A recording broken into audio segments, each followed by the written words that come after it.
All right, Shalom. First, I want to give all praises, honor, and glory to Yahweh, Bahashem, Yahweh Shai, Bahashem, Racha, Kodash. Double honors to the apostles of Great Millstone, and peace and blessings to the elect. This is Psalms chapter 110, verse 3. Thy people shall be willing in the day of thy power, in the beautiness of holiness, from the womb of the morning, thou hast the dew of thy youth. All right, now, okay, in the terms of the upcoming days and months, all right, days, weeks, months, okay, the world is gonna start to see things that they've never seen before, okay, particularly when Yahushua makes his return, all right, and if the Lord permits, all right, before then, but when Yahushua makes his return with the angels, okay, that is in essence going to be the first time that this modern world has seen, all right, physical angels in their angelic form. All right, that is going to be the first time that this world, all right, is going to see Yahushua making his second return. All right, the Son of the Most High. Okay, the scriptures say all eyes shall see him. All right, so really being that we understand, all right, we know the signs of the times, and we understand that the world we're living in it's not a normal, just plain old carnal world. No, all right, there's a lot, all right, of things that go on behind the scenes. Okay, things aren't what they seem. All right, there's a whole spirit world behind this, and there's spirits behind everything. All right, on the right hand side and on the left hand side, making things happen. Okay, you got to think of it as the spirit world will be as if you walked on set, all right, while they were shooting a movie. All right, and in our world, all right, on Earth, it'll be as if you're just watching the movie. You don't see the cameras in the back and the people saying cut and do this and do that. But that's what's going on, all right, in the, with the angels, okay, being that we can't see them, but they're still here. But ultimately, when we get to that point, okay, the world is going to start to see things that they've never seen before, things they cannot explain, all right. Men with soup. Hey, the scriptures tell you in Isaiah 59 and 19, when the Lord lifts up that standard, all right, and then linking it up with 2nd Ezra 16, and it says, then shall they be known who are my chosen. That is going to be a wonder, all right, for the world even at that point, okay, because the Lord is going to get us out of certain situations that are literally impossible to get out of without divine intervention. Jacob's trouble is going to have levels to it. All right, you might start off going into Jacob's trouble at a certain, level of hell breaking loose. Okay, but as the time goes on, it's gonna get even more and more crazy. Okay, and we're gonna need that divine intervention. Okay, so ultimately, man, even before the missiles hit and before Yahushua makes his return, the perception of this normal world is going to change. All right, for everybody. They're gonna see that, whoa, there's some forces, all right, that are going, all right, working on this earth that they did not know about, all right, because what the God of this world has blinded them. Okay, so like it says that thy people shall be willing in the day of thy power, and we usually apply this to us, but all right, it applies to Yahushua, and when he comes, pursuant to Revelation 1 and 7, all right, Revelation the first chapter. Okay, let's get that real quick. All right, this is Revelation chapter 1, verse 7. It says, behold, he cometh with clouds, and every eye shall see him. And this is actually going to happen. Okay, that's why there's more and more talks about UFOs, and now they've come out and, basically said that they're real, declassifying files, okay, because they're getting the world prepared for what's about to happen, because these elites, they know. All right, they know that the chariots are real. They know it's angels within those chariots. All right, but for other people, it is going to be their first time seeing things like that. Okay, yeah, even the hell that's going to break loose is going to be otherworldly. Okay, but there's going to be things happening during the time of Jacob's trouble, leading on to the return of Yahushua, that's going to have people scratching their heads. They're going to try to wrap their head around it, but they can't. All right, they're gonna think this is not logically possible. You know, how is a man, able to run that fast? Or how is he here 1 second and then he disappears? Or how is he in the air, without without any propulsion or wings or anything. He's just flying in the air. How? They're not going to be able to wrap their head around that. But it's the same way Yahushua walked on water. Peter started to walk on water. Peter didn't have any gadgets on him. It was the faith. Okay? And the Lord ultimately, all right, is the one who's going to bless us with those supernatural experiences that this world is going to be shocked at. Let alone the return of Yahushua. At that point, people are just going to, their last few minutes and seconds before they get fried by nuclear missiles, they're going to experience Wisdom of Solomon, the 5th chapter. All right? They're going to regret, and they're going to realize, yo, we were not even in a close path, all right, to righteousness. We had rather walk through deserts than come in the way of righteousness. That's how far gone, all right, they're going to realize that they were. Okay? Now moving on, this is Daniel chapter 12, verse 1. It says, "And at that time shall Michael stand up, the great prince, which standeth for the children of thy people. And there shall be a time of trouble, such as never was since there was a nation, even to that same time. And at that time thy people shall be delivered, every one that shall be found written in the book." Because Jacob's trouble isn't gonna, it's gonna end off with the nuclear missiles. But that's still a part of Jacob's trouble. Okay. Now ultimately, when Yahushua comes back with the angels, we're gonna see Archangel Michael. We're gonna see the rest of the angels. All right, in their angelic form. Okay, ready for battle. And it's gonna be a sight to behold, man. Wait till you see Yahushua himself. Okay, that's gonna be even more magnificent. And this world is not gonna be able to comprehend, all right, how and why and who and what. Okay, there's gonna be so many thoughts going through their mind. All right, they're not ready to see what the Lord is about to bring on this earth. Okay, but guess what? The good thing about the human mind is it adapts. Okay, so eventually it'll sink into their head as to what's going on. But it might take some time, all right, for people to fully understand what just happened. Within a span of a couple months to a year, all right, you just had all this hell break loose. You had, this happening here. You had men flying here and teleporting here and talking to animals and, being delivered and, all these different things that people have never seen happen before. All right. And then you have men going up. All right. You have so-called UFOs appearing, okay, within the skies, covering the skies. And you have men and women and children just disappearing, going up into those UFOs, man. All right, which the scriptures refer to them as chariots. And then they come down, they go up as humans, and they come down as gods. And people are gonna be, they're gonna really need to sit down, all right, and really understand that is what just happened.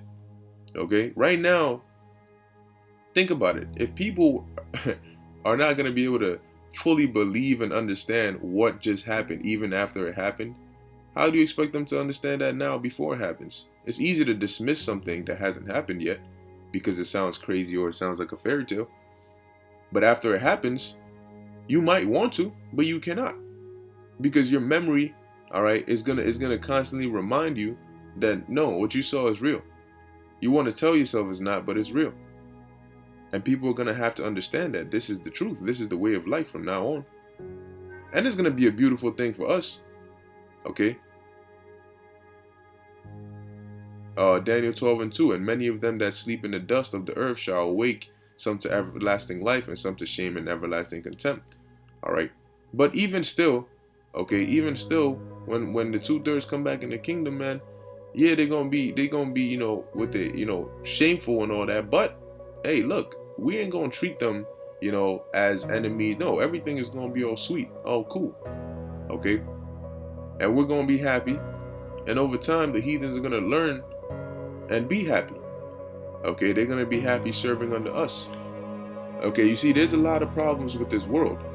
All right, I was talking to somebody about it yesterday, and they were saying, look, man, honestly speaking, the problems with this world cannot, they didn't see, obviously they don't know about the, the scriptures like that, so they don't know what the Most High's plan is for this place.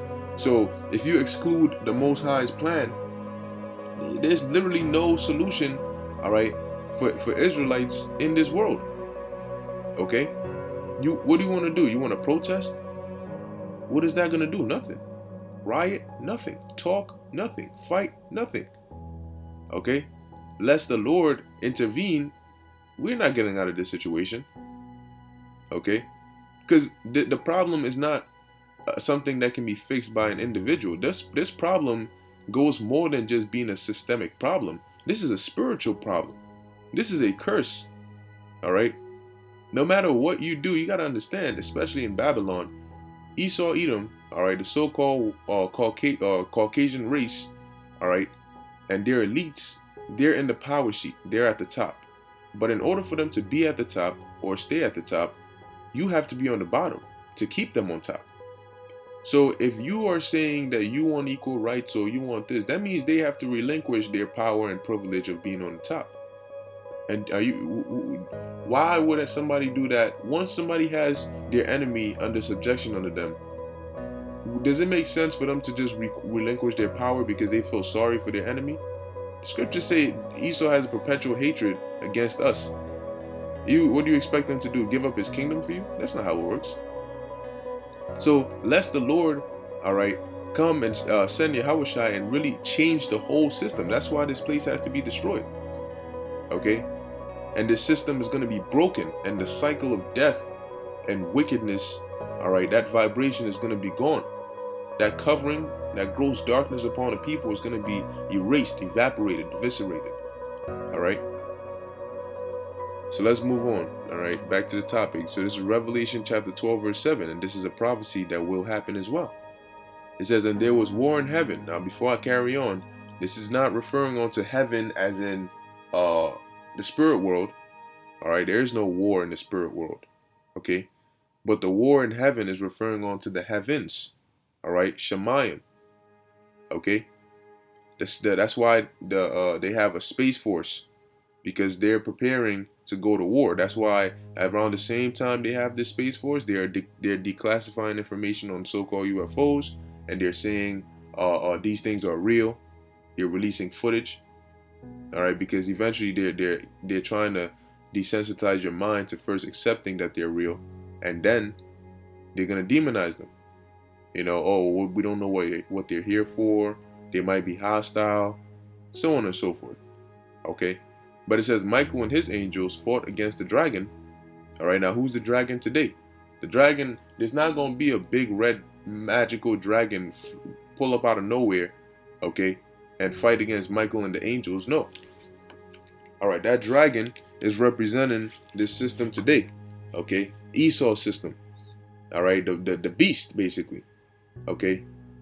All right, the beast is a military power. All right, which, you know, the beast is made up of the European Union, all right, NATO, okay. So that system, okay, ultimately they're gonna come together, all right, with some of these other countries as well, okay, and they're gonna join forces to fight against Yahushua and the angels.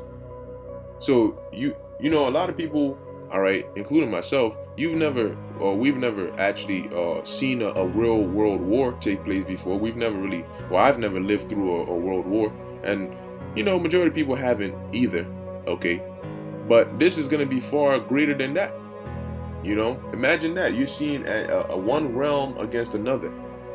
All right, you're seeing angels and chariots which can reappear and disappear, change sizes, shoot out laser beams, okay, merge, separate, and they're fighting against these fighter jets and these other types of technological weapons that Esau has. But ultimately, that's just for the Lord to put on the show, because what does it say in the book of 2nd Ezra, the 13th chapter? All right, these people are going to be destroyed, man. They're going to be done. Well, let's read about it in verse 8. It says, and prevailed not. Oh, let's read verse 7 again. And there was war in heaven. Michael and his angels fought against the dragon, and the dragon fought and his angels. All right, which would be in the terms of the war, that would be his military personnel. Okay, his troops, his host. Okay, the Lord's host, all right, are the angels. Okay, you also have Leviathan. Okay, You have, the Lord has everything. Okay, and Esau's host is his military and his military force and his troops and so on and so forth. It says, and prevailed not, neither was their place found anymore in heaven, because they're going to be done.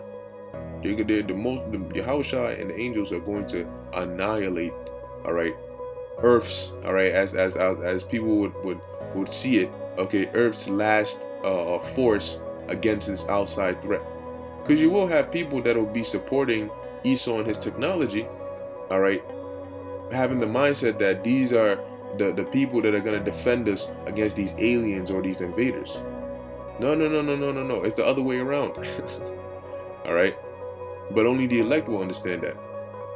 All right, and a lot of people are gonna their mind is gonna their perspective on life is gonna change drastically. All right, those heathens that live through this, okay, they're gonna understand that, yo, man, this, all of it is gonna come back to remembrance. Al-Ashad, okay, Al-Ashadiyah, okay, the power of Egypt, all the things that were done, they're going, oh yeah. At first, we heard it, but it was stories and here and that. Nah, the Lord is going to renew, all right, that respect and that fear upon his name and give the glory, all right. The glory is going to go to Yahweh, Yahushai, okay, the Most High and the Son. Okay, now from there, let's go. This is Psalm 68, verse 17. It says, the chariots of the Most High. And really, this is going to be the first time anything like this has ever happened in history. All right. There's no account of Yahushai coming with chariots. All right. Influx, a multitude of chariots to come deliver us. Like this is gonna be the first time. All right, that anything of this magnitude is gonna happen, and it's gonna happen at a time when faith is so low upon the earth, when people have no real sense of spirituality. So the shock, all right, the shock is going to be immense. So it says, the chariots of the Most High are 20,000, even thousands of angels. The Lord is among them as in Sinai in the holy place. So Yahushua is coming with thousands, okay, and he's going to be among them, because that's how we go to war. We don't just sit here in a bunker hiding somewhere and press buttons and order people to no. All right, we were in the war with our armies. All right, just like the Lord is going to be. Okay, so now let's get a precept real quick. All right, this is describing, all right, the angels, okay, in the account when they appeared in the book of Maccabees. Now it's the second Maccabees chapter 3 verse 26. All right, because the angels are not what the regular world would think they look like. No, all right, they're not, because the world, really the only depictions the world has of angels are either white men in some nightgown robes, all right, with some effeminate looking wings, or some naked babies with arrows. Angels don't look like that, man. All right, here it is. The Most High is going to be a man of war, but his angels are going to look like that. Come on. All right, them angels are melanated, okay? They're huge, they're tall, okay? They're muscular, all right? And we're going to read it. It says, moreover, 2 other young men appeared before. They're young, all right? As in, they look like, the perfection, all right? They're in there, a man, all right? When as you age, okay, from birth to death, there's a point in time, your pinnacle, your prime, all right, which you're in the highest point of physical, all right, perfection, I should say, that you will be. All right, you for a period in time in your life, you're going to be climbing to that point, and once you hit that point, you're going to start declining. Okay, so that point, all right, that is your prime. So these 2 young men, okay, because usually your prime hits when you're quote unquote young, not too young, but like a young adult. Okay, so it says, moreover, the two other young men appeared before him, notable in strength. So what does that mean? Okay, let's look up the word notable. Okay, close a few of these tabs. All right, Google notable. So it says, worthy of attention or notice, remarkable, famous or important person. So it's worthy of attention. All right, it's noticeable. So now it says notable in strength, right? So how can you tell if somebody's strong or not if you haven't seen them even do anything yet? Well, you would go based on what they look like, right? So what is the appearance of somebody that is strong? They're muscular, you know. Might have some brolic shoulders that connect. No, it's like some Dragon Ball Z look, you know, triceps all divided, looking like the horseshoe, and the veins and the, you know, that's notable in strength. Okay, excellent in beauty. Angel ain't gonna have one big eye and then one small eye, and then his nostrils are like, you know, big, and you know he got maybe a booger hanging out here, and you know, no. All right, everything is perfect, man, because they're in the spirit world where the Lord is. The Lord isn't gonna have any imperfections. Okay, so excellent in beauty and comely in apparel, who stood by him on either side and scourged him continually and gave him many sore stripes. So this is just an example, all right, of the angels that appeared during the time of the Maccabees and the description that was given of them. Okay, so when they come back with Yahushai, imagine how excited you want to be, man. Because it tells you, I believe it's in the book of 1 John or so, all right, where it says, we don't know what we're going to look like, but we know that when we see him, Yahushai, we're going to be like him. So imagine that you see Yahushai and he just looks glorious, man, angelic. He just looks perfect. All right. And then you look at yourself and then you realize that you're about to look like that. All right. You're about to get a body like that. Okay. What kind of, you know how joyful that is to even think about? Okay. Hey, it's going to be a beautiful time for us. Okay. Lord willing. So in closing, I ended off with this. This is Wisdom of Solomon, chapter 5, verse 2. All right. Because when the world sees these things that are happening, they're gonna be going through a whole lot of different emotions: shock,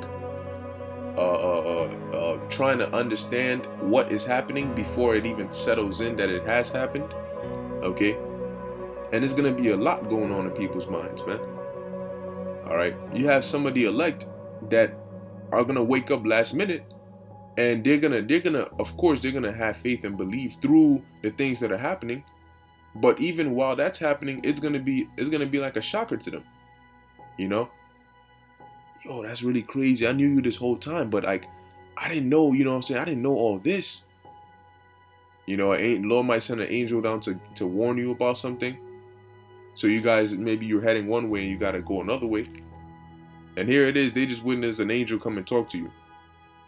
You know, and you perfectly calm and you know, okay, Khan, all right, yeah, you know, and then da-da-da.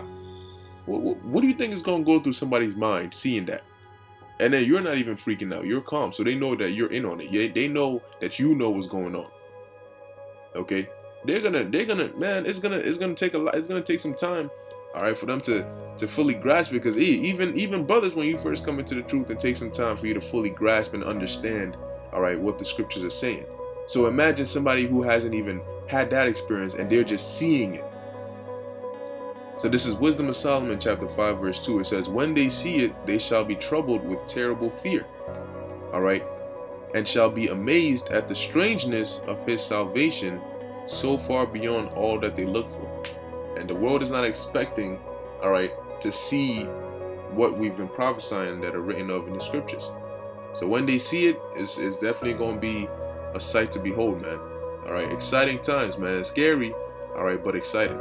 And we want to be in the midst of it, all right, Lord willing, on the good side, all right, on the winning side, okay, on the side of Yahweh Ba'Shem Yahushai. So with that, I hope this was edifying unto the elect. I want to give all praises, honor, and glory to Yahweh Ba'Shem Yahushai, Ba'Shem Rucha Kodash. Until next time, Shalom.